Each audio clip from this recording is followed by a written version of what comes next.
Hello everybody, welcome to Review a Day episode number 45 for Friday, September the 26th, 2008. Hello everybody, welcome to Review a Day, the daily video blog where I review a movie 7 days a week. My name is Leland Brungart and thank you very much for joining me. The film I'm going to talk about today is Persepolis. This is an animated film written and directed by Marjane Satrapi and Vincent Paranowd. I don't speak French, I don't know how to pronounce it, so I'm butchering that, of course. This movie actually has an American dub featuring the voices of Sean Penn, Iggy Pop, and Gina Rowlands. When I watched the film, I did not watch it with the American dub, so I can't really say whether or not I liked it, whether it's good or not, but I'm assuming since it has like Sean Penn, I'm assuming it's actually pretty good. This is based on Marjane Satrapi's graphic novel, which documents her early her adolescence. It's a coming-of-age story set in Iran, where she grew up during the Iranian Revolution. A lot of political upheaval and social injustice, and it tells a very kind of real and sad story about what it was like to be a young child at this time. Her family has a unique story. I think the story is really great. I have actually read the graphic novel. I read it a while back, and I remember seeing the trailer for this and being very excited because I thought the animation looked really cool. The animation is black and white, because the graphic novel is as well. And it really seemed like they were staying really true to the graphic novel. Marjane Satrapi was involved. I was on board when I saw this trailer. And this movie definitely is the graphic novel. Well, there's two graphic novels actually. There's Persepolis and Persepolis 2, or more Persepolis, or something like that. And the film covers both of them. And it definitely tells the story of those two graphic novels and brings them to life, but I don't necessarily think that is a good thing. I really thought the animation looked cool and unique in the trailer, and while it is unique, the black and white of it, I've never been someone who complains about black and white art. I read black and white comic books, I watch a lot of black and white films.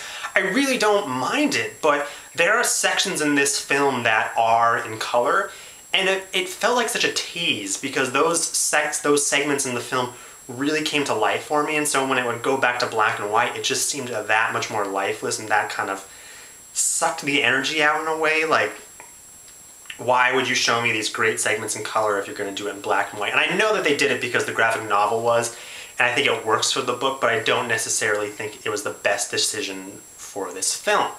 Also, the animation style, it's unique, but it feels very flat at times. I felt like I was watching kind of a Flash cartoon on Newgrounds or something like that. It looks really good, but it just left me wanting more. I think it was just one of those things. They really wanted to stick true to the artwork style of the book, but I don't think that translates well to a beautiful film. Another problem that this film has, I think a lot of films based on books have, is they try to cram too much in there.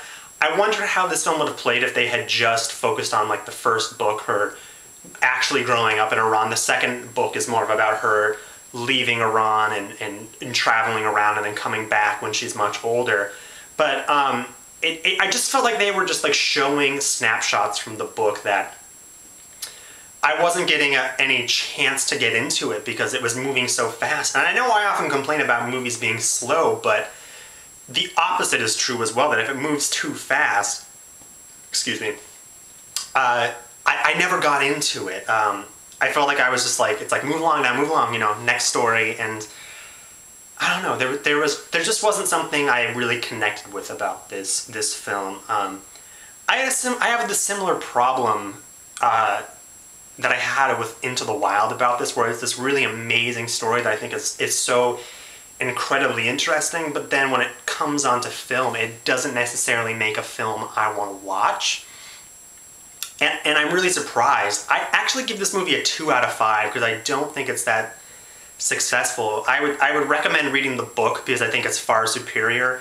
And I don't know, maybe if you haven't read the book, you will enjoy it more, but I don't think that should count just because I had already read it. Doesn't mean that this movie should, doesn't mean I should go into this without reading it or something like that. I almost feel bad for giving it a 2 out of 5, but at the end of the day, I just didn't enjoy it.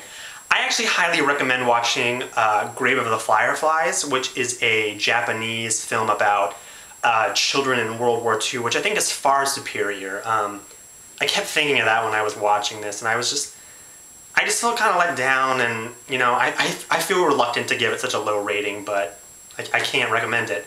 Today I'm actually going to be seeing Eagle Eye with Shia LaBeouf. I'll have my review of that on Saturday. I'll actually try to get it up on Friday sometime. If you guys are liking my reviews, make sure and subscribe. If you have any recommendations on any films you'd like to see me review, leave them in the comments. So thank you very much for watching, and I'll see you guys tomorrow.